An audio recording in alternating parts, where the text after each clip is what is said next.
Hello. That's a cat eating. She doesn't show much appreciation for Twilight Zone, at least not this early in the series. She might get better as the seasons progress, but we don't know. This week's episode is one more pallbearer. It's one more of those very tiny episodes with a very small cast. There's some extras in the end, but it basically has, 4 people in it. It starts off with this zoom in and freeze on a sign because they didn't have motion controlled cameras and they couldn't sort of hold the camera still enough to capture the sign, so they move in and they do a freeze frame instead. Joseph Weisman, of course, playing Paul Raiden. He's Dr. No, if you don't know that, in the very first Bond movie. He's also Draco in Buck Rogers.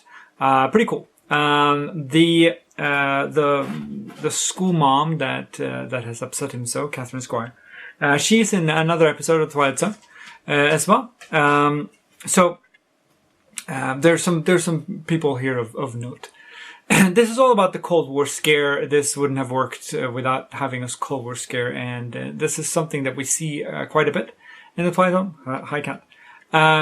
With that being an important theme, and it's the same with the 80s remake, which also had a Cold War scare and had a bunch of episodes about the destruction of the world and nuclear holocaust and that sort of stuff.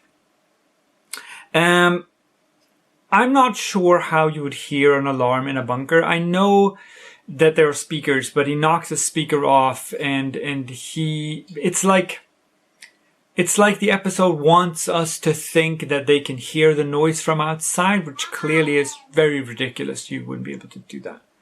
And of course it ends very much in the same way as Time Enough at Last, with the world having completely ended, and it's all over, and it's just rubble everywhere. There's no big resolve between the artifact, the statue outside of his building, and they don't cut back to him in some fancy fashion. They just do a dissolve. It's very clean, very simple. It's probably not one of my favorite episodes, but it does speak to the spirit of the time, I suppose. Next week is Dead Man's Shoes, which is one of the more iconic ones. And I also noticed that we are coming up on how to feed humans. So that's going to be interesting. Cook humans, yeah.